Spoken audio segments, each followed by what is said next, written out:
All right, welcome back, everybody. Sam's Army episode 2.240. We got a lot to talk about this week. We're going to start out with headlines, where we will talk about Premier League loan deals, VAR, and MLS DP slots. Weekly what if, home and away sections will be the theme. Then we will actually tweak our normal round of events here, and we're going to hit round of the world first with MLS playoffs and Champions League. And then we'll hit Premier League with City, Liverpool, and of course, all the games to come this weekend. And then we'll finish up with stoppage time with Ivan Toney's best bets, where the OverTrain is back cooking on thermonuclear gas again, feeling good about it. And everyone's favorite segment, of course, GOAWs. So now it's time to welcome in this week's panel of beauties, starting with our resident Tweedles. Tweedle number one, Mitchell Goulet, aka Overtime Mitch, fresh off a Thanksgiving Day dinner, I assume, with the fam. And everybody's got a Thanksgiving Day dinner hot take, and I'm sure you're no different. You know, something you like, something you hate, whatever. What's your hot take about Thanksgiving, Mitch? Um, Not a cranberry sauce guy. I wouldn't call that a hot take. It's just not for me. You can keep it.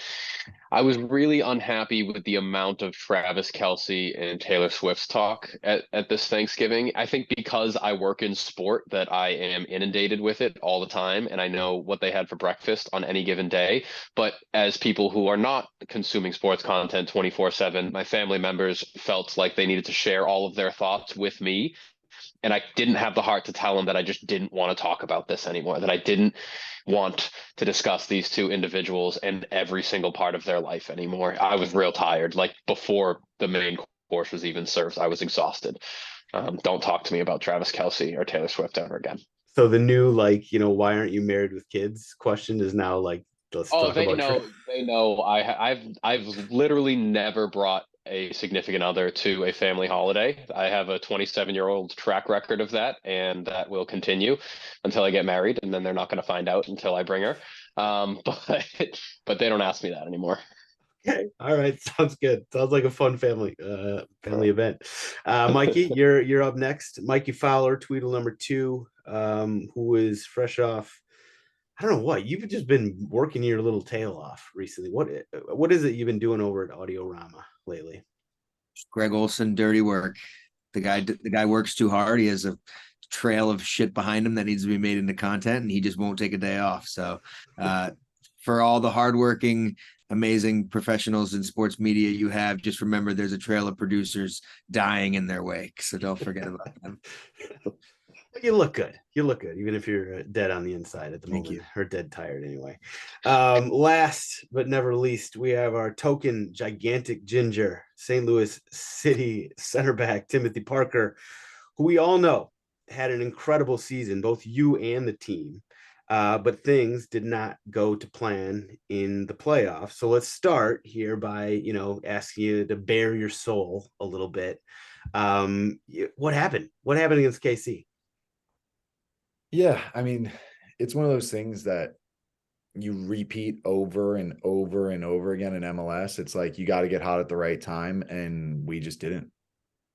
At the end of the day, we just weren't playing our best stuff at the end of August, going into September and October, and KC clearly was. And as much as we tried to like hit the reset button, unfortunately, it just didn't work out. Yeah. What's the vibe has been like since that? Because I mean, you take away that this last few weeks, like the season was pretty incredible. So what do you guys sort of been talking about since? Yeah, I mean, the vibes were even after the KC game away, like the vibes are bad, or not bad, they're low because we didn't win, but like the overall outlook on the season is still pretty good. I mean, do we wish we went further? Do we wish we were playing still? Of course, but given what we were expected to do and given what we actually did, it was still a really good year. Yeah. I think that play, I don't know. Do you agree that like that playoff series will sort of St. Louis and Kansas City was always going to be a rivalry, but it didn't necessarily sort of feel like it maybe until that playoff series, or did it always feel like playoff series rivalry for you? I felt like it did, especially, I mean, I felt like it felt like a rivalry was whenever we were actually in KC the second time we played them, because the first time we played them at home, we kind of smoked them. Mhm. Then the second time we played them, it was in KC and it was a closer game. That's when it felt like more of a playoff game to me, or just more of a rivalry atmosphere, you know. And then of course they came to us a third time and we actually beat them pretty good again. But yeah, then obviously they came to us again and then they beat us pretty good. So, but I felt like that rivalry kind of heated up when we went to them that second time.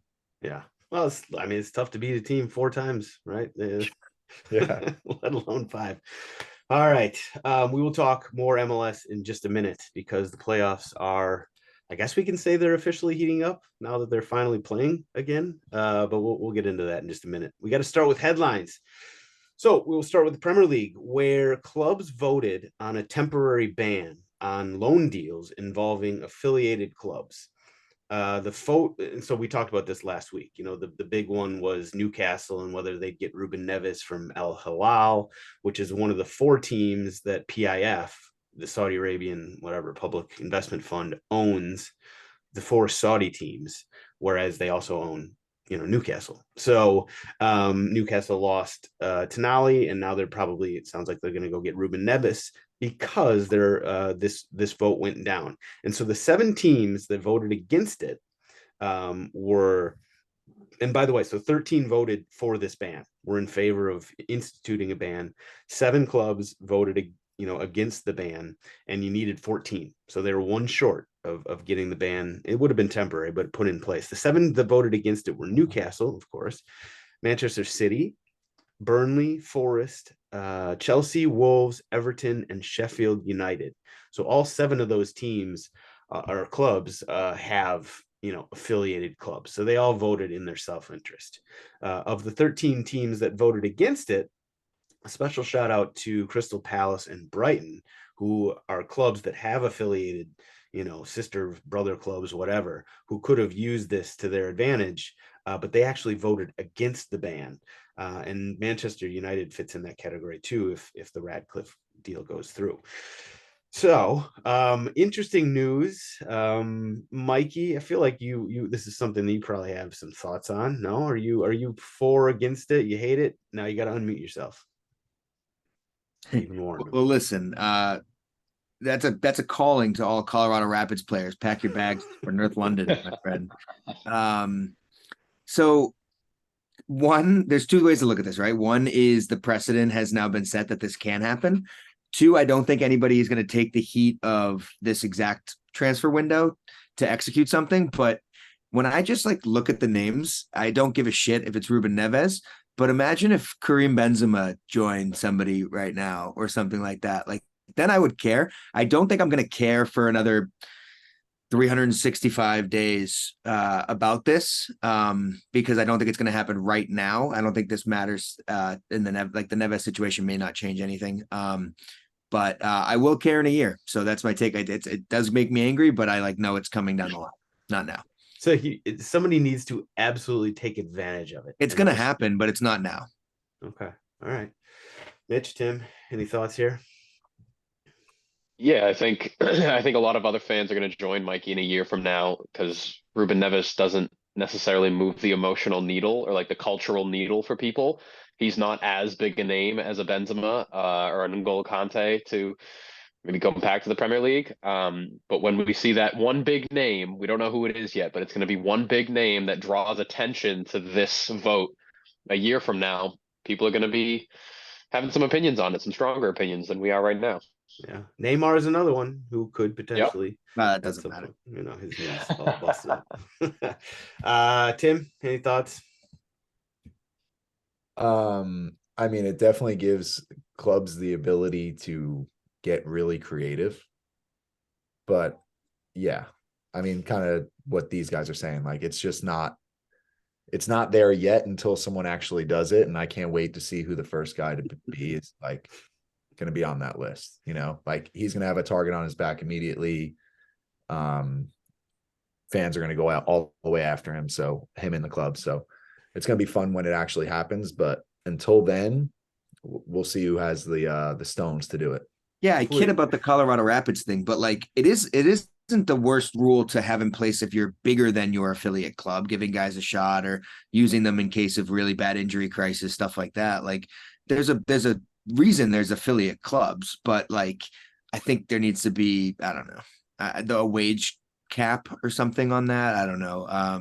But it's I can see why Arsenal would vote the way they did, is what I'm saying. Like I understand that there's a benefit to that the other way. So yeah, this was meant to be sort of a stopgap, right? So this is just about loan deals because, that's how you can shift players around just, short term and everything. You can't just sell guys for less than their worth between clubs. Like there's still rules against that. The Premier League has to sign off on all deals like that. So this is more, it's meant to be a stopgap and also is very specific to a specific type of deal where Newcastle is like, oh shit, we don't have our center midfielder. We need somebody. So they're going to go get Ruben Neves. But yeah, we'll see. I mean, somebody's going to take advantage of it. And at that point, then we'll be talking about it again. So we'll table it till then. Next up, FIFA is reportedly, well, because you can never have too much of a good thing, FIFA is reportedly discussing expanding VAR.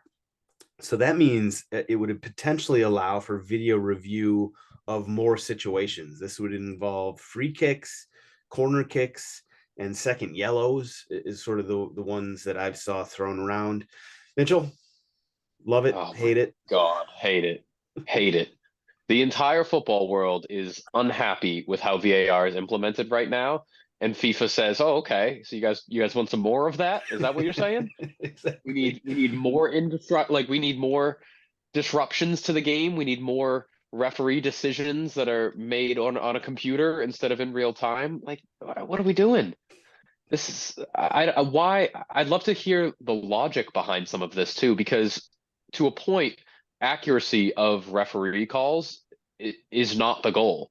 You want perfection if you are, essentially refereeing with computers and allowing these referees to go over to a monitor and re-referee the entire game.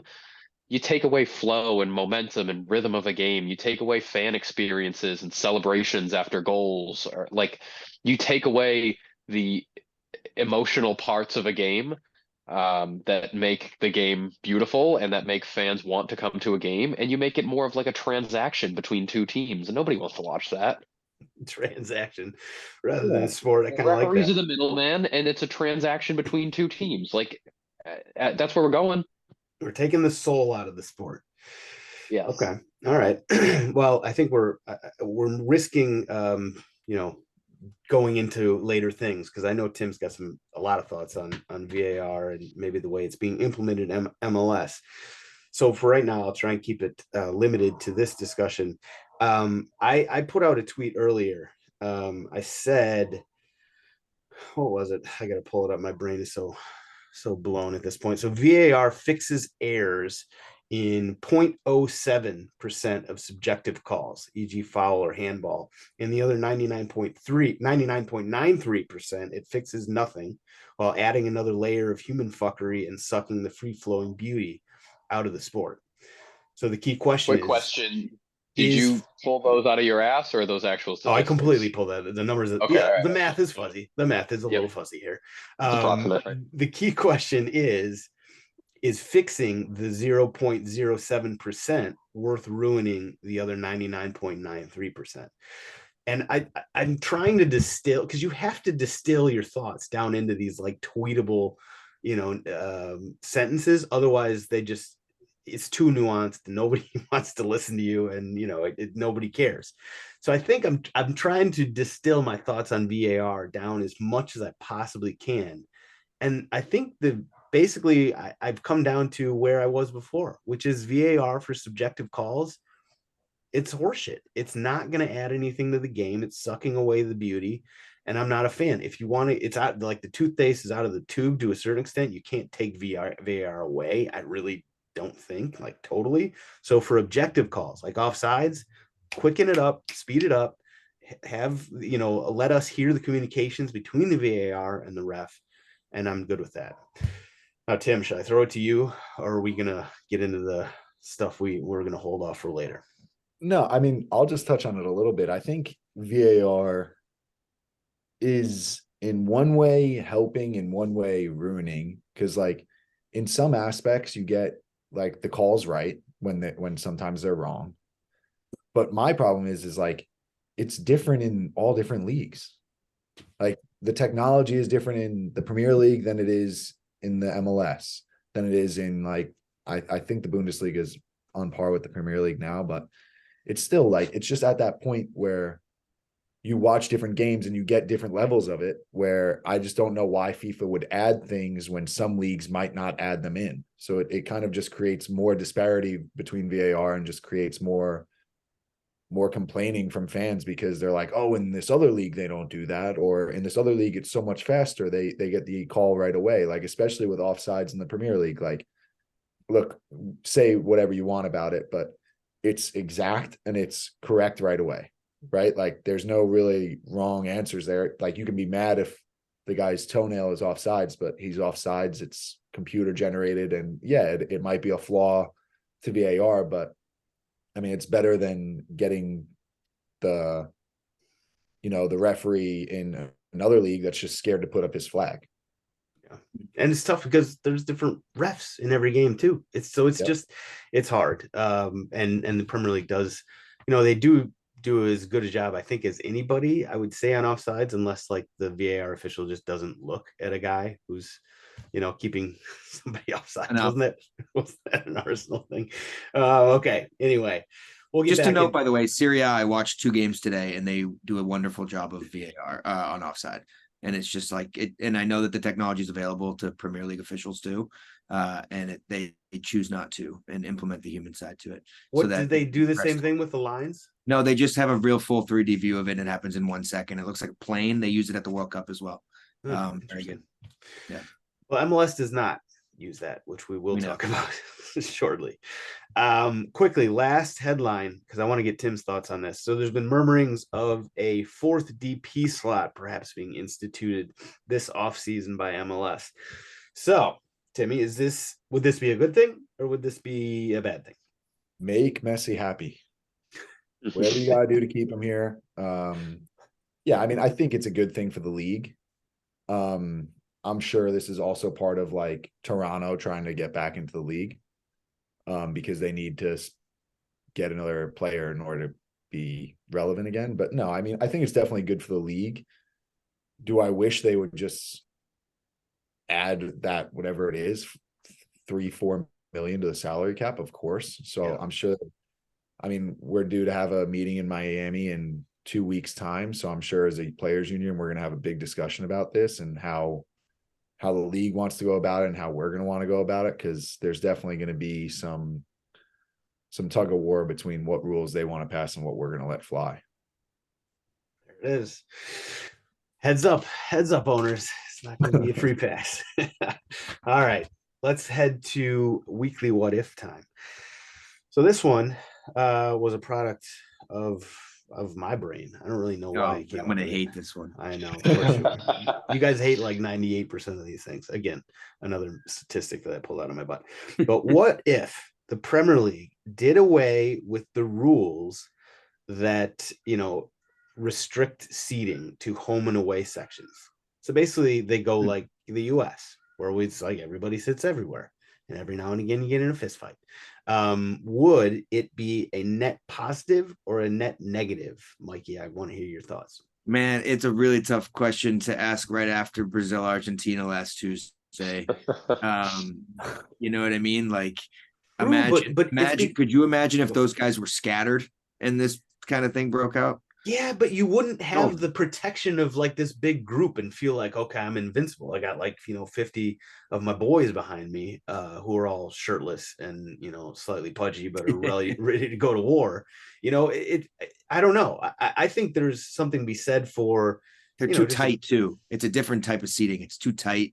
They're right on top of each other. I think it would be the worst thing to ever happen to the Barclays. Worst thing. There would be some growing pains. There would be some growing pains. Yes. Where, those growing pains look like mass brawls though. Growing pains. Yeah. But don't you also think that it's only worse like it's worse when the supporters sit with the supporters, because then it's like power in numbers. Like they're Yes, just like, oh, exactly. I can say something right now because I got 100 guys behind me. Whereas like if they're sitting with like, you know, a random guy and they're just two of them in like a group of Arsenal supporters, they're probably not going to start chatting shit. That's my The point. NFL, you'd think this like causes more fights, but it's a good test case of it for sure. Right. I was going to say, yeah, try going to like Philly or something and being a Giants Yeah, fan. I think I think your premise is right. My only rebuttal to that would be what Sam kind of just said about like you can't put the toothpaste back now. And I think if they had started this way, we'd have a much better chance of it being normalized. Because if you do it now, guys would be like, "Oh shit!" Like I think I'm true. still going to talk the way I always do. And Now- there's definitely some games that you got to keep it the way it is. Yeah, like Old Firm and that type of Yeah. thing. It'd Yeah. never be a fight at Hotspur Stadium though. It's like kind of dead in there, so I could see that. Oh, don't try and change the narrative there, Mr. Library I Goer. think guys could sit next to each other and have a good time. Think about it. Oh, we would. Friendly North London rivalry. What's Ange gonna do next? Well, it's going to be fun, whatever it's going to be. I'll tell you that. All right, so we're not going to go to Premier League. We're going to go to around the world first. I want to touch on MLS and what's going on because we have a true blue MLS professional and an expert here. So first, before we get to the games, because I thought there's some interesting games, even though there's a fair amount of controversy with a lot of them. What are your thoughts on the format? The structure, the fact that we've just went 2 weeks without a game. I know that's not like a totally new thing, but the format itself is very much new. How's it been? How did it feel? For you. The format didn't bother me as much as the reason for the format. The money, just to give Apple more to get games. Apple like to hit the number of games for Apple just seems like a ridiculous thing in my eyes. Like as a player, like especially when we just came off of not doing series playoff games, to go back to the series just for one round, like just kind of ridiculous. And it's just like it kind of shows that like when the MLS got this Apple deal, like Apple said, we need this many games. And MLS was like, oh yeah, we'll make it work. And that's exactly what they did, because a week into preseason, we found out they were changing the playoff schedule and no one knew what was happening. Yeah. So it's one of those things where the format didn't bother me, but it was more the way they went about the format. And then I think the 3 games in the first leg, having them Saturday was a ridiculous idea. Why they didn't shorten that so that they can probably try to get, I mean, in an ideal world, I think you finish the conference games or at least like you can get to the conference finals before that international window. And then you can go from there. Cause I just think that by stretching it out by 3 weeks, you just killed so much time. So much momentum too. And it did feel like a little bit like the momentum was lost with the way they did the series, because you'd have like a team would play, then they wouldn't play for 6 or 7 days. I mean, like there was no flow at all. And then you threw in the 2-week international break. It was just like, oh shit, yeah. MLS is still going. Let's get back into it. The best thing MLS did was when they finished the season before that international break. And I know with Leagues Cup now, like it changes things a little bit because you lose that whole month of July for the schedule. But I just feel like there's a way that they can make this work at the end of the year. And it's whether they want to make it work or they're just trying to make money and they don't care the way we feel about it. And clearly that's the case. But there's definitely a better way for viewers, I think, too. Because I think that those 3 games, when we looked at those 3 games, I thought it was going to be like Saturday, Wednesday, like Saturday. I was like, normal. Oh, be like grind, like get through that. Then you get a week off into your next game and you recover. But the way that they did it was Saturday. And we were like, why are we getting 2 days off in playoffs? Like, you'd play on Saturday, you'd get like Sunday, Monday off. We're like, what are we doing? Like, it's very strange. We should be ready to go. Like, we shouldn't be getting like time off right now. Yeah, makes sense. Mitch, looks like you got something to say. I don't have any more insight than the MLS player, but as a fan, it was really strange to get all excited for playoffs and then have that 2-week lull where you're just kind of like, oh, all right, well, it's hard to get yourself back hyped up for it again. Watching this round of games, still exciting. Good footy going on. But I agree that it did kind of feel like Apple said, "Hey, we'd like this many games on these days," and MLS said, "Yep, gotcha. Don't worry about it. We will make it work." Um, Hard to follow for a casual fan too, I might add, and it's hard for me to explain. If I 2 days ago I got MLS playoffs on, my parents are in the living room, and I have to explain to them that no, the first round is a best of three series, and then now then we had a 2 week break, and then now we're into single elimination. Nope, this is the conference semifinals right now. We got the conference, like, it's tough. It's tough for a casual fan to follow and to grasp. So hopefully they work this out next year, because I don't think anybody's really thrilled with it. And the whole penalty kick thing. Oh my God, yeah. Because you get that scenario where hypothetically Crazy. you could not lose a game in that 3 game series and be eliminated from playoffs. It's Houston. crazy. Houston came that close to doing Very exactly close. that. Yep. I just Yep. can't believe, like, it's almost like they looked at like old MLS and they were like, we got to do something crazy again. Right. And instead of doing like the half field shootout, they were like, why don't we just do a shootout if they tie? Like, this way the road team has no advantage at all. Yeah. It's just, I don't know. It seems like they didn't really put a lot of thought into it. And I'm sure that whoever the soccer minds are at MLS were probably like shaking their heads at people, and the business guys were like, this is good, this is good, this is good. Bean counters ultimately got the Yeah. final say. Like, I think that's basically clear at this point. Okay, now let's talk about the weekend that was. So this was the conference semifinals, otherwise known as the quarterfinals. But Orlando City and Columbus was the first game on Saturday. Then we had Cincinnati, Philadelphia, Houston, KC, and then finished it off way later than it should have been. Seattle and LAFC on Sunday. So Tim, I feel like you got some thoughts here on these games and how it went. What comes to mind here? Yeah, I think looking at all those games, I think the best teams moved on. I do think Columbus was one of the best teams going into the playoffs, so I'm glad that they were able to get a win on the road. I didn't stay up for that LAFC Seattle game. I mean, It wasn't even that great game, but the fact they started it so late on a Sunday is just yeah. Like, I mean, I stayed up for 20 minutes, I saw Buanga's goal like 30 minutes in, and I was like, all right, that's enough for me. Like, hopefully they hold on. But yeah, I mean, I thought they were really good games. Cincinnati, some drama, obviously, of course, in all the games.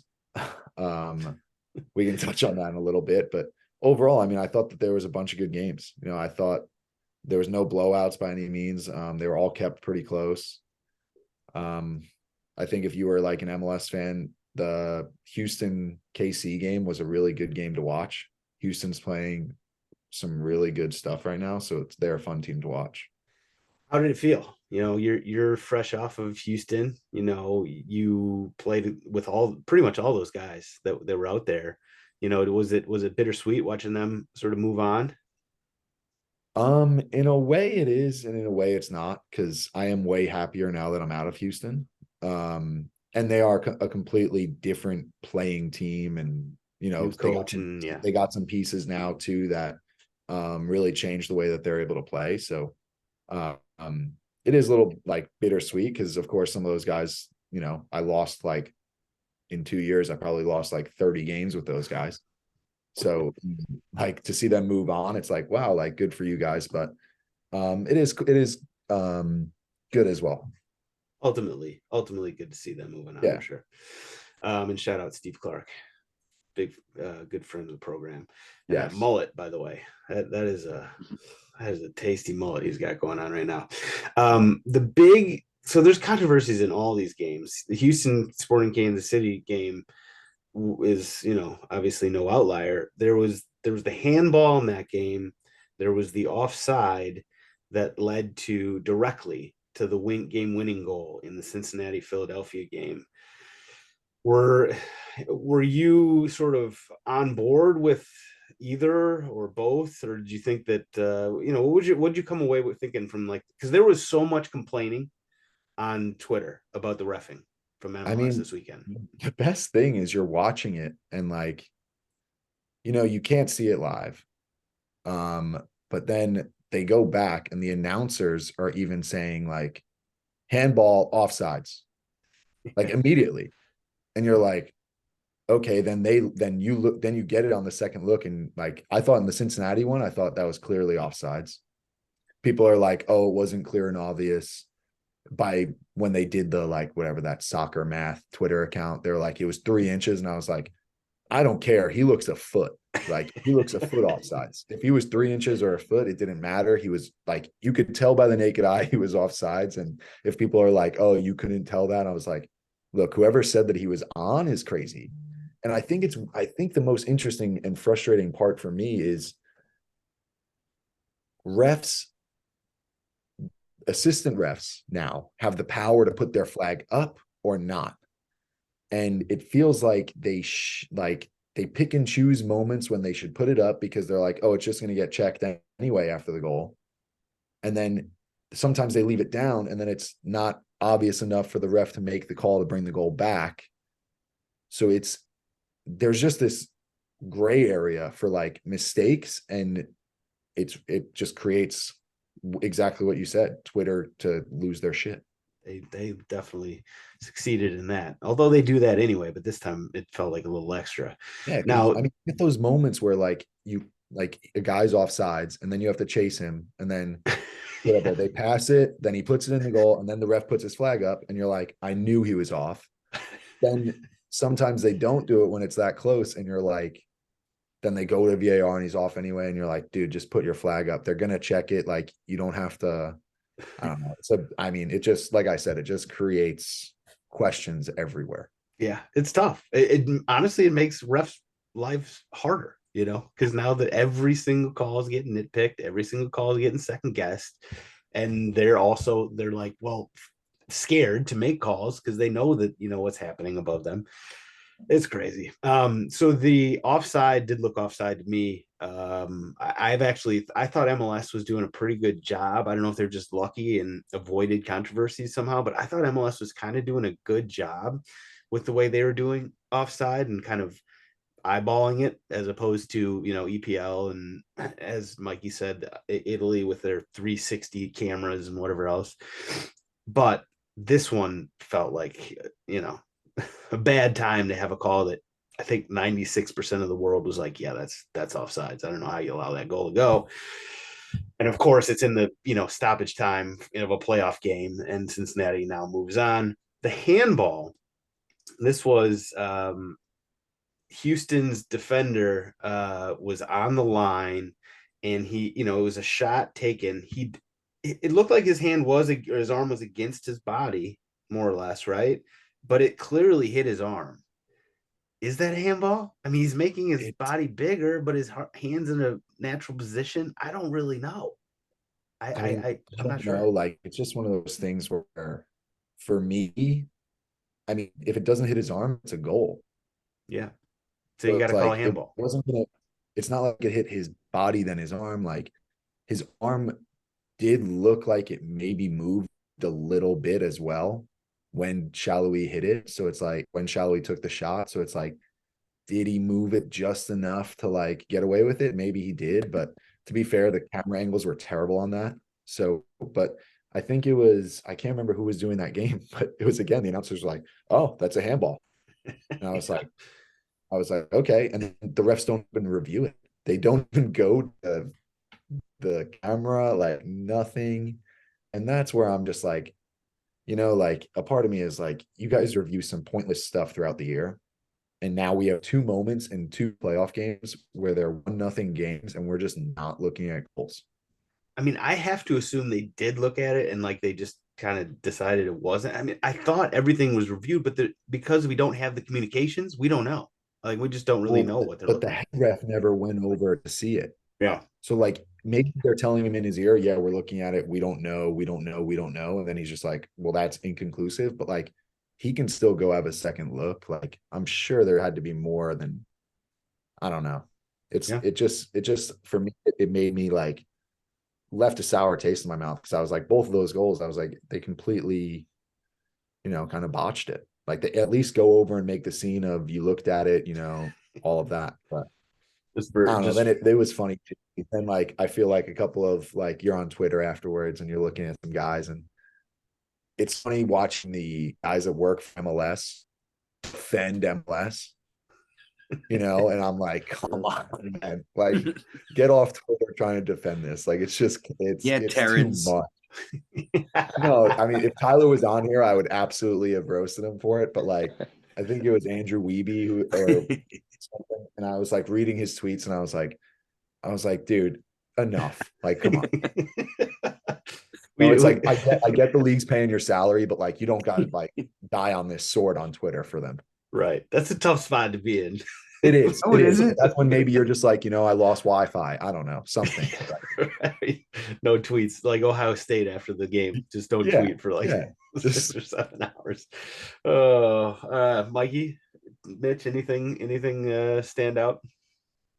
You guys really did cover all of the important non-personal things to me that have happened. But I do want to say one of those guys that I've, when you a guy seems to always take, like if you bet first touchdown and someone always takes it, or if you have somebody to score, the other guy scores instead. Nico Ladero was that guy for me for my entire career of gambling since I've been a child. And enjoy your success and whatever you're going next. I wanted to give a nice shout out to him. I'm finally done losing money on you. Fair enough. He might stick around MLS. You never know. It does sound like he's leaving Seattle, but never gotten him right ever. Might get an option or a way to lose more money on him.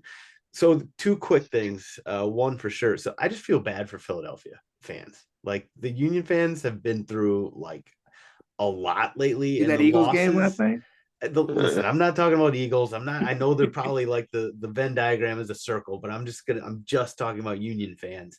They've just been through some brutal losses, and the way it's gone down with, the red cards in the other year against NYCFC and or COVID. No, it was COVID, where guys couldn't play because of COVID, and like, this losing on a stoppage time away, to the best team in the East. I think best team in MLS. On a goal that I think most people think was offsides. Like that's tough. That's really tough. So shout out to them. And then the other one was the LAFC Sounders game, like starting at, I don't know what time it started at, like 8 or 9. Like no, they said it was supposed to start at 9:30 and it didn't kick off till like 9:55. So that's ridiculous. I remember I was on my laptop watching it because I was like not staying downstairs. That's ridiculous. If you're trying to get fans, that's not the way to do it. They already got him with the 3-game series. Yeah, exactly. There's a lot of talking points here, and hopefully the Players Association will have like a list of grievances that you guys can come up with and throw at the the owners next time you guys have a little tete-a-tete. Other round of the world quickly, we've got Champions League. Just a quick heads up to remind you, the Champions League is back. We got match day 5 of 6. So, these games, obviously big ones. This is on Tuesday and Wednesday, of course. We got another big, USA derby with Milan hosting Dortmund on Tuesday. PSG and Newcastle, of course, will get a lot of play. I don't know, any thoughts? Real Madrid, Napoli. I feel like that's one Mikey probably would beat his meat over. Any other games stand out? City Leipzig, probably going to be 1 million goals in that one. I don't know. That was my thoughts off the cuff. Keep your eye on Group E. Feyenoord and Atletico are playing a really big game. Feyenoord at home have been really hard to beat. Jimenez is a monster. Scores a lot of goals in that arena. So Madrid, do need a result to hold that top spot against Feyenoord in this game. The PSG Newcastle game is relevant to me because of all the fighting that has already begun in the streets of Paris. That game had a lot of hooliganism in the first game, and I want you all to keep in mind as you watch tomorrow. Sam wants them all together, and then those are my 2 big ones. Fair enough. I didn't say Champions League, although just remember Sam wants everybody to be mixed up. I just want everybody to be happy and get along together. All right, there you go. So there's our Champions League primer. Just be sure to watch. There's going to be a lot of games, and then of course we got Spurs Day games. So we're not going to get into all those right now. We will. That's where the money is. That is where the money is, and that's where all the goals are too. And as an avowed overbetter, by the way, the one other thing I wanted to say about MLS playoffs, I was absolutely got cleaned out this weekend. Fucking every game 1-0 or 2-0. I just got absolutely murdered. I kept telling myself, okay, this is the game. I can see this game going on. Even like Seattle and LAFC, like Seattle's best defense in the league. I was like, yeah, I think that maybe LA gets one and then Seattle's got to go get two. I can see this happening. Guy who bets every over is shocked when world comes crashing back to normal. I got absolutely murdered. But that's what happens. That's why betting is bad and nobody should do it. But I'm going to continue on. All right, there we go with around the world. So we will head to Premier League. Yeah, let's do it. Premier League time. Where sometimes the table lies, Mikey. That's all I have to say about whatever the hell you're about to say. But games of the weekend, there were some good ones. Of course, City and Liverpool got us started out bright and early on Saturday morning, 6:30 a.m. Central kickoff time. Everybody loves those, especially Jurgen Klopp. And the game itself was pretty good. I mean, as I normally would be like, what's the most interesting game? We got to start with that one. Ended up being a 1-1 tie. Trent Alexander-Arnold got I think that was actually the tie, the equalizer. And so everybody was on Twitter sort of yanking his chain, where it was a good goal, but he didn't have a very good game. Okay, but Mitch, I haven't heard from you lately. What do you think about that City Liverpool game? I think you summed that up really well. He did not have a good game, but that picture was cold as fuck. The goal saves it. So nobody remembers your performance if you score a goal like that, and that's the picture from it. No, it was a good game. I think I also expected an over in this game, just like I think it was one of your GOAWs or one of your best bets last week. It wasn't one of my best bets, but I was thinking about it. Okay, I know you were. When are you not? Exactly. Really appreciate Liverpool for taking points off City in this scenario, because I know that we will eventually have to take some points off of them as well. Yeah, this was not the most interesting game of the weekend for me, though. Okay. It was a very good game. Like when these two teams play, you gotta admit, like when they play, it's just like, okay, yeah, this is how I would like. It's still the most fun matchup to watch in the league. Sure. It is. They are two quality teams, and when they play each other, they play like an entertaining sort of brand of soccer, going back and forth. Nunez fight. Yeah, with Pep. What was that all about? Did anybody hear what that was? All I saw was the Klopp quote that was like, "Hey, shockingly, this doesn't involve me," and I couldn't understand a word they were saying. Is what he said in the post game, which I fucking loved. But I don't know if I've heard why they've had a sending or why they've had a riff. I didn't hear what it was either. I saw a lot of jokes about what it could be, but yeah, I didn't see anything that looked like it was actually true, which is weird. That doesn't seem like sort of a situation Pep would get himself into. Nunez had too normal of an 85 minutes to not do something like that, right? To get himself in the headline somehow. Oh, that donkey! Can I bring up Lewis Dunk now? Okay, you can. And Anthony Taylor. Well, while we're talking about things guys said. I felt like that was a normal transition. First dissent red card in the Premier League in 12 years for calling Anthony Taylor a fucking bellend. Yeah, straight red, 3-match ban. Yeah, it's true. He was already on a yellow, so I think everybody thought he was getting a second yellow until like the end of this game when Anthony Taylor wrote it up straight red. There's got to be worse things said in the right. How is that gonna get a straight red? You got to get to call the fucking bellend like every week. Anthony Taylor of all people. There's got to be. I mean, that can't be the worst thing he's heard in the last 12 years. You said, Mikey? Yeah, 12 years. Yeah, that can't be the worst thing he's heard. You said worse to Ted Uncle, I think. Oh yeah.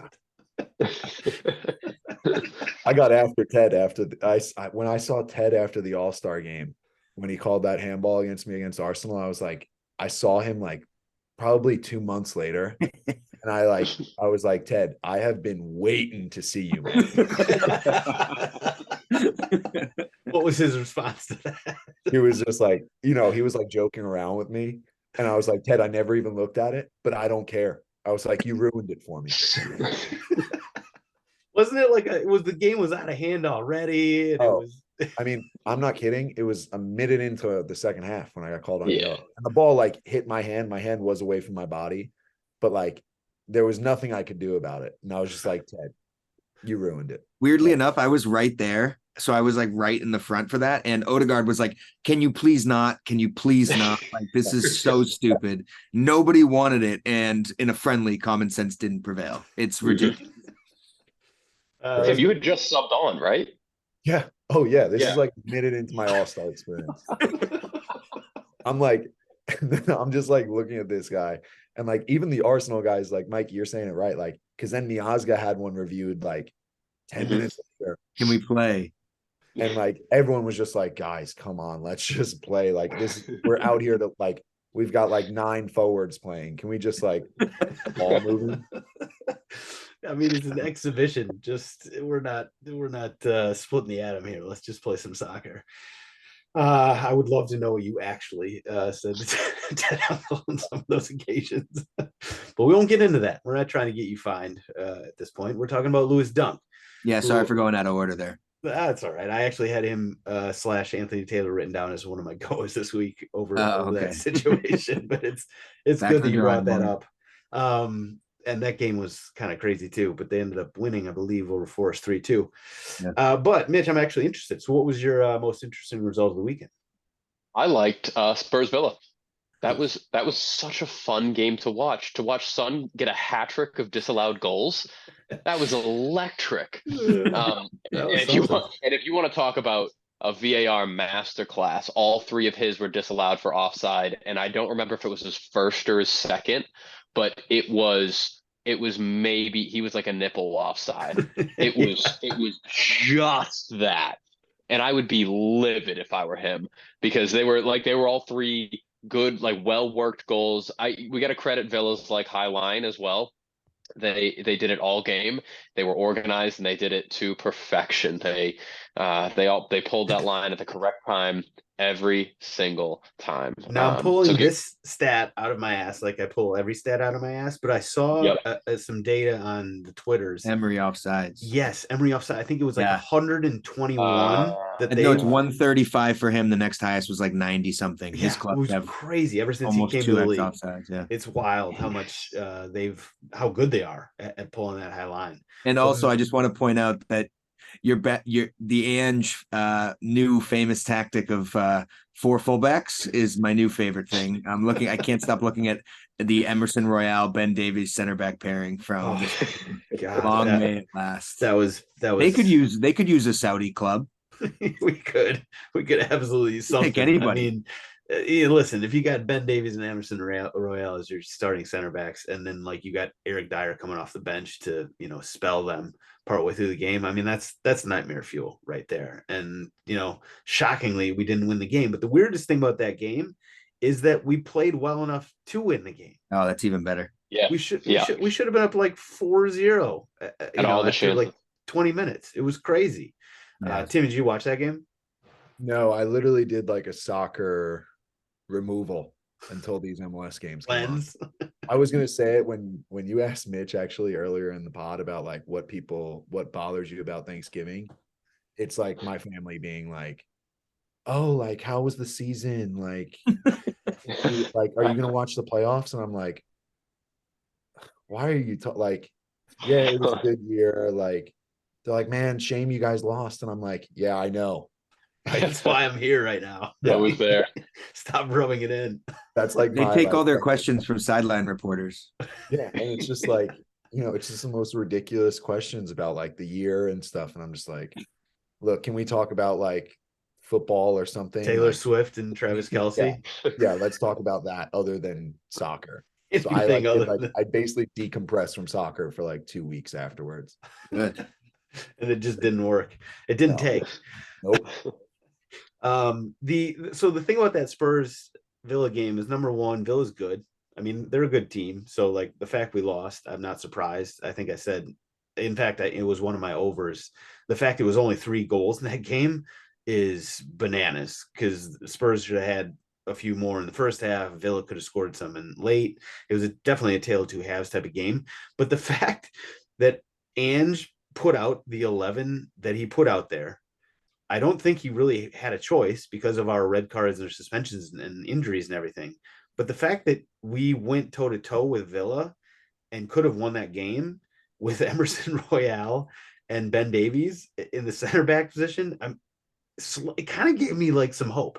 Like I've the next 2 months. Man, you're at that point of the season now Yes, where we're taking I am. hope I'm looking and for silver consolation linings. from. Well, we hung with Villa for 90 minutes. We still lost, but Listen, we At would have home. beaten any team, any lower half team. We would have beaten with that performance. We could have beaten anybody. I know we're about to play City, so I should maybe add a caveat. You have to their that. number. Don't worry about them. We don't have our there. This 11 or however many guys we still have healthy and not suspended does not have City's number. We'll get to that in just a minute. But I'm just that performance gave me hope because the next couple months are going to suck without Madison. It stinks. It stinks. This team, like there were so many opportunities I saw where we had guys making runs from deep into a lot of space behind Villa's back line. And, guys like Lo Celso who played and Betancourt who played well, they just didn't find those passes, the important passes that Madison, I think you would have had 15 assists by halftime. So it was a plus and minus kind of thing. I just came away from the game thinking, okay, you know what, if we can get a couple actual center backs out there, maybe we're not going to do damage, but maybe we can hang with, the rest of the top 4. That's my hope over the next couple of months. It's not that we're trying to get to the top of the table here. We're just trying to stay in sort of touching distance of top 4. Okay. That's my spiel on that one. I'm glad you brought that up, Mitchell. Any other games? I mean, I thought the Everton Manchester United game was interesting because, Everton came in off the back of this 10-point deduction. It felt like they kind of had if not the world, a lot of fans behind them because of this. This is my favorite story of the weekend. Certainly they had their fan base. Their fan and then base. 150 seconds in, they get Puskas. They get a Puskas goal dropped right on their face from Garnacho. All the momentum in the world. I mean, that goal was ridiculous. And Tim, if you haven't seen it, the Garnacho goal is I did see that because it was all over. Oh, I hated the fact that he did the Ronaldo celebration, but he had the perfect opportunity to do the Rooney. So you just did Rooney's goal. Just go do it. He hit that thing so clean, unbelievable. It was like when Rooney did it, it kind of came off of his shin a little bit, but this one was, and it was further out too. It was and at a tougher angle. I mean, the Everton fans are standing up holding their signs. Their big signs. Corrupt. The kickoff hadn't even quieted down yet. It's the magic of the Barclays. Sometimes you can't write it. I mean, the magic of the Barclays and just whatever the anti-magic of Everton is. And Luton won. It was a crazy weekend. It was a crazy weekend. Newcastle spanked the shit out of Chelsea. That Newcastle's down to bare bones too, and they're not complaining about it. They were until they spanked the shit out of Chelsea, who we did not spank the shit out of recently.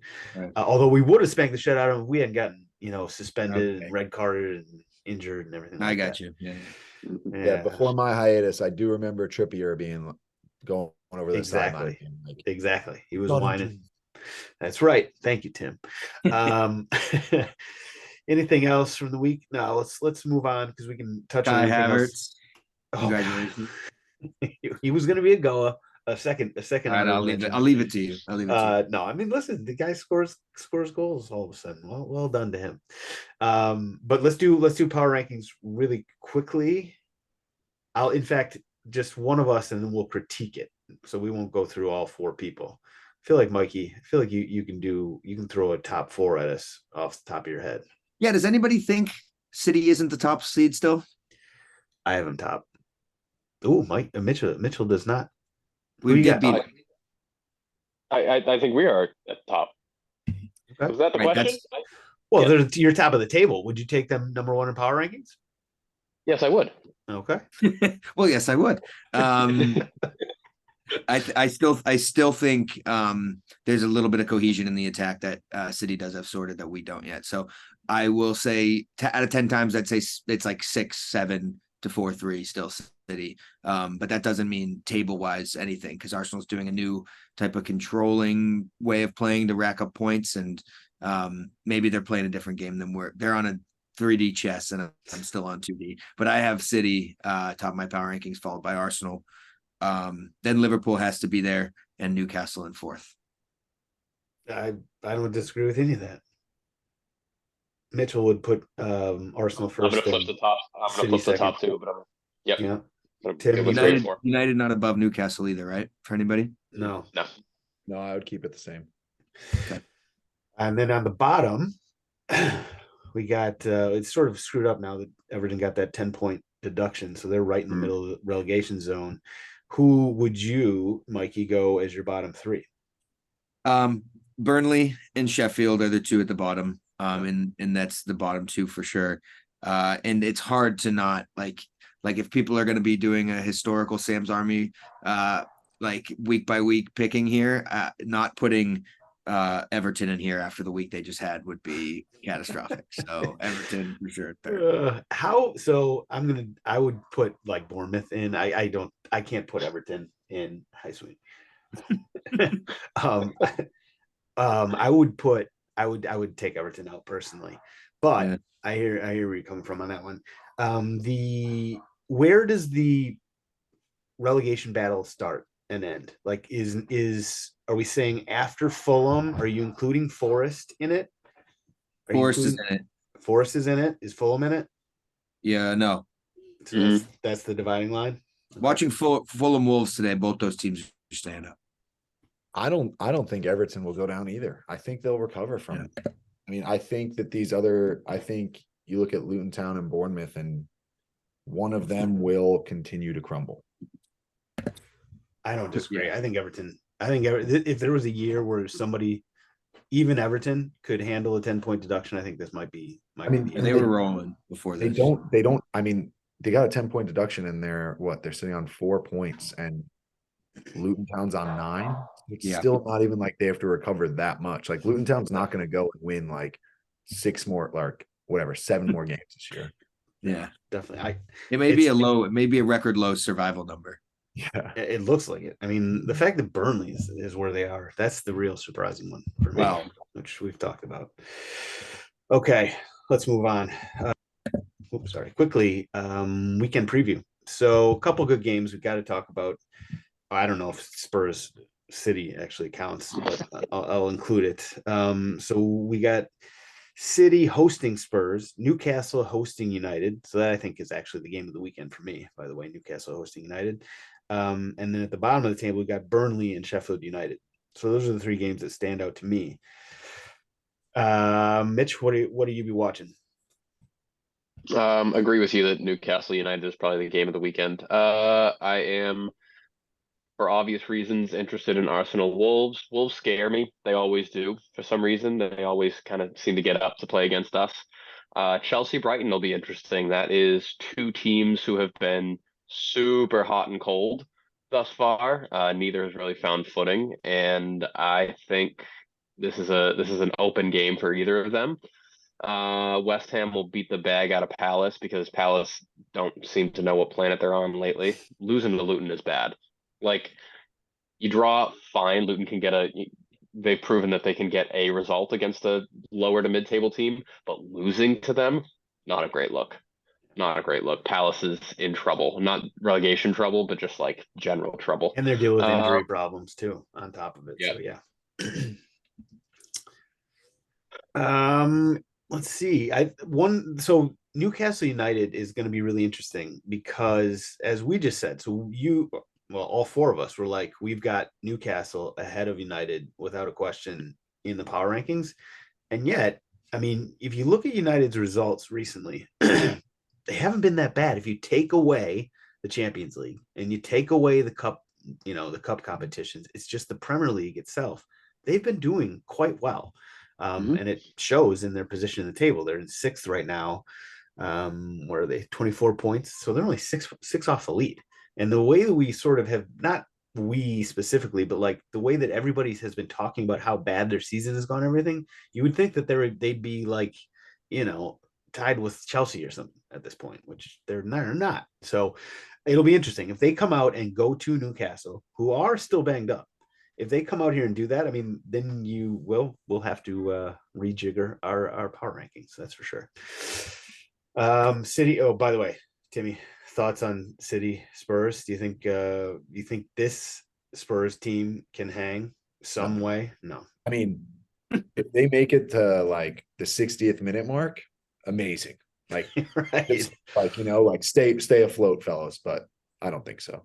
And the way that Ange plays, we could be down like 12-0 by the the 60th minute, and he'd still be like, throwing Ben Davies and fucking Emerson Royale out there at center backs. Like, credit to him. I'm just with him. I'm behind him. Whatever he wants to do, okay. I'm on board for now. But it could get ugly. I do think. I think you catch one on the counter. I think a 4-1 is a realistic score line. All right. Listen. The over. Listen, over's hitting. I don't mind that. I don't mind that. Although I will not be betting over in this game. Let me say that. Guys, I gotta log off. Appreciate it, Timmy. Always a pleasure, fellas. Always great to have you. We'll talk soon. Cheers, brother. Later, guys.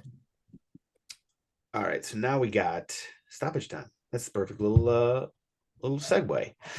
So we will start with a quick recap of last week's not OverTrain, but last week's best bets, which is the OverTrain. And I am happy to report the OverTrain is still cooking. So we were 22 for 31 coming into last week.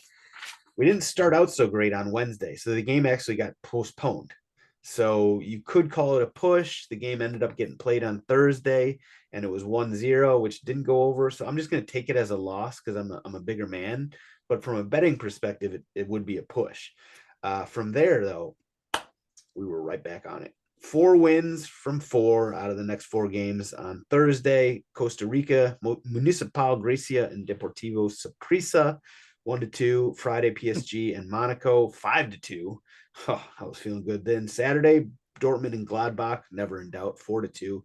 And Spurs Villa, of course, on Sunday, which was only 2-1. Should have been something like 7-5, but we'll take 2-1. So if you give us, I'll take the loss, even though it was a push. So 36, and we got 4, so 26 from 36 is where we're at numbers wise on the OverTrain lately, which is not bad. It's too bad I'm giving the bookies my money back on all my other bets, but you know what? Never mind that. So should we start with the OverTrain, or you guys got your picks you want to throw at people first? Just let it rip. Let her rip. All right. We're just going to keep the good times rolling with OverTrain, cooking on thermonuclear gas at this point. So we're going to start off on Wednesday, and we are digging really deep. I could just go with Champions League. No. We're going to go to the AFC Champions League, meaning the Asian Football Confederation Champions League, where we will get the Central Coast Mariners hosting a club called Terengganu. Where are they from, you ask? That's a very good question. And off the top of my head, I didn't know, but it's from Malaysia. So we have Central Coast Mariners from the A-League in Australia playing Terengganu from Malaysia on Wednesday. Surefire winner. Trust me. Thursday, Europa League. As we were talking about before we get on here, Europa League and Europa Conference League, like over betters wet dreams. There are just so many goals in most of those games. So I'm going to go with the Europa game. Brighton hosting AEK Athens. Friday, Bundesliga 2, St. Pauli and Hamburg. I believe that's a big rivalry, and both those teams score and get scored on. So I'm going with Bundesliga 2, St. Pauli hosting Hamburg. Saturday, I'm sticking in German league. Sticking in Germany, going up to the Bundesliga. Mönchengladbach hosting Hoffenheim. And finally, we're going to the Netherlands on Sunday in the Eredivisie, where NEC Nijmegen is hosting Ajax. And that will absolutely have tons of goals. So there we go. There's our 5 winners, Wednesday through Sunday, 5-a-side OverTrain. Let's get rich. Okay, Metro Goulet, where are we going next? Um, we're gonna stick only in Champions League, because I have a need for instant gratification, and I want these games on Tuesday and Wednesday. I like I like Lazio money line against Celtic because how tight Group E is. Mikey mentioned it earlier. Lazio need a win, Feyenoord need a win, and Atletico need a win to stay top. And that group could get shaken up very easily. So I like Lazio at home against Celtic. I like over 2.5. AC Milan and Borussia Dortmund. You got a Christian Pulisic derby there, little homecoming, or away coming, I suppose. But over 2.5 feels great there. Mikey, put that smile away. That was inappropriate. And then I like both teams to score in Benfica and Inter Milan as well. Those are two teams that score and get scored on, as you say. And you put them all together, you're at plus 380, or you take them separately and you play smart. But that's really boring. That's right. This game is betting is a game for heroes, as you like to say. Actually, my friends say that on the golf course as they watch me, take every drive and try and put it in the hole, and it usually goes in the water. Okay, Mikey, what do you got for us this week? One bet. Oh, It's boy. very simple. It's the first annual If Nico Jackson Can Do It, So Can I straight prop play. Holland hat trick on the weekend against Spurs. Oh, no. I think you'll probably get right around that 8-1 to 12-1. They haven't posted yet, but Holland has not had a hat trick since Fulham last year. He's hit two many times, and I think this is a statement weekend for a team that really doesn't like Spurs. So Holland hat trick at the weekend. Yeah, can you imagine Ben Davies trying to jump with him on I can't wait. Hopefully Romero's back, so if we at least get that going for us. But yeah, I don't hate that bet. Unfortunately, I hate how much I don't hate that bet. How about that? All right, we'll move on to. I feel like I should post more about the OverTrain and how well it's doing, but I hate to advertise sort of gambling. Go out of my way to advertise gambling. I don't know. I don't know. This is me just sort of. That was Ivan Toney's best bets. It was Ivan Toney's best bets. So we'll keep it that way. GOAWs time. Everyone's favorite segment. Let's finish strong. Mikey, you already took one of mine. I feel like you probably have some ready to go. Do you not? Yeah, I have one, and it's really weird. And I know you probably don't have it. It's soccer Twitter, something Mitch is very familiar with. I follow every time a sexy random passes account or any of those random transfers that happened accounts. And we finally come full circle, and I have to smile about this, and I hope your listeners will too. I saw an Instagram account called Forgettable Premier League Moments, and it posted one video. The first video was Eric Peters fires a volley off Joachim Anderson's head after a corner. And it's just the most mundane moments in the history of the Prem, and I could not have followed it fast enough. But it made me realize that a GOA this week should be what gives me most of my enjoyment each week, and that's the almost irony-driven sense of humor that these soccer accounts have. And I will follow all of them. So follow Forgettable Premier League Moments if you get a chance. Now, be honest. Did you start that account? No, but it's so funny. I'll retweet it right. I'm going to retweet it onto the feed right now so that everybody has a chance to look at it. This might be the next, because now there's a million of these out of context, This accounts. is even better. This is going to be the next one of those. Yeah. Okay. Good shout. That's what GOAWs is for right there. Mitchell, what do you got for us? I got two, a positive and a negative, both players that you'll be familiar with. First one is Cristiano Ronaldo for his antics today. During a game, he drew a penalty and quickly got up. Didn't really try to sell it either. He fell, but he didn't really try to sell it. Quickly got up, went over to the referee and informed him that, nope, this was not a penalty. The game should resume. I don't know if it was a thinly veiled attempt to get on one of those top 10 respect montages on YouTube. I don't know if it was an earnest attempt at sportsmanship. All I know is that game ended 0-0. So I watched the score. It was the first half. I watched the score line for the rest of it. I was like, surely he scores. Surely his karma will like he expects that instant karma to gratify him. Nope. That game ended 0-0. So did Ronaldo throw away a game in favor of a media moment? Maybe. Did I post about it? Damn right I did. Much respect. Yeah. Yeah. Respect. Like a little performative, which I don't think he was trying to hide. Um, yeah. And then my other one, I think I've told this story on the pod before. I went to a United training session back in like 2015, 2016. Juan Mata, Paul Pogba, Zlatan, Lukaku was on the team at the time.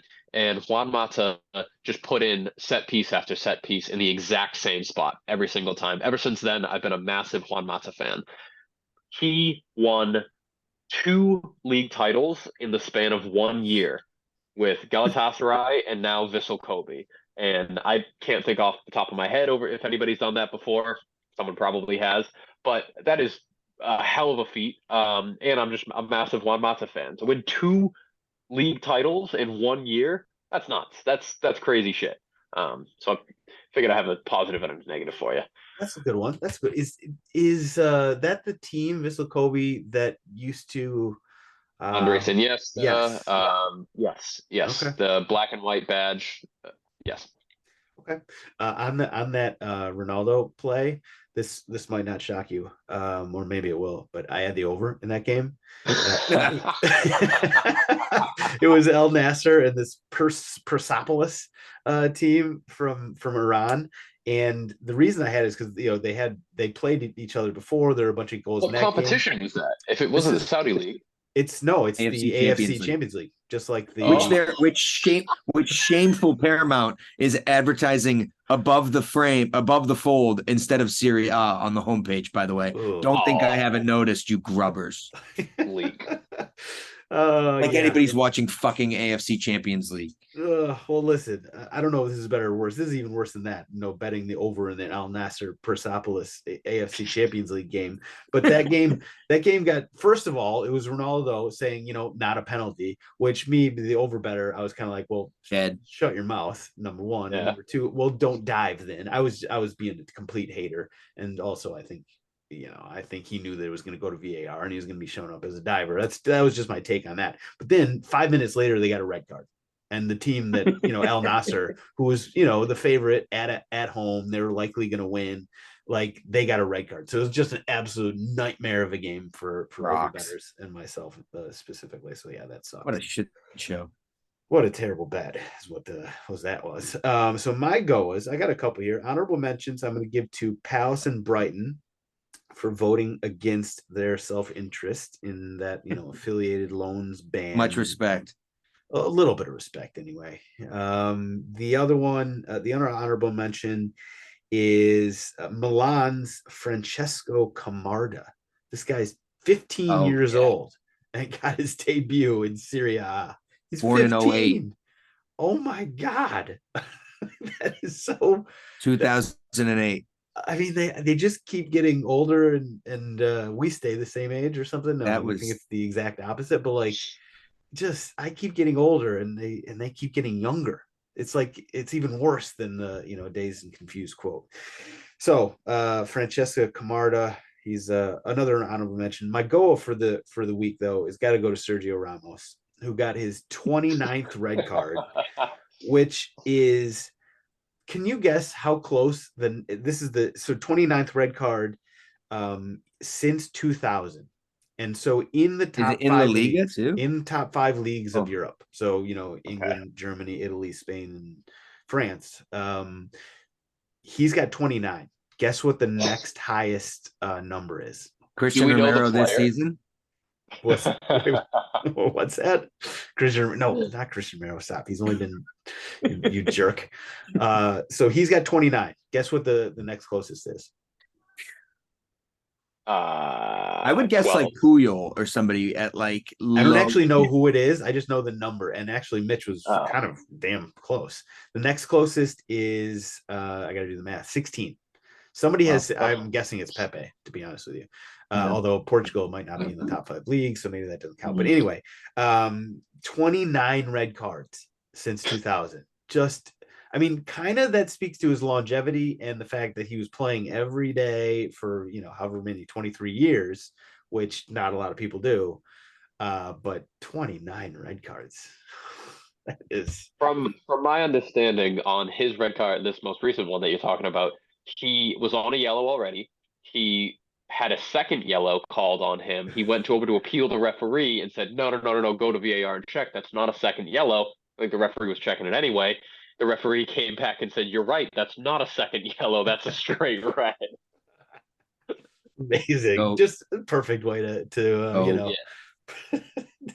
the legend of Sergio Ramos continues. Well done, sir. You're my Goa. And that's all we got this week.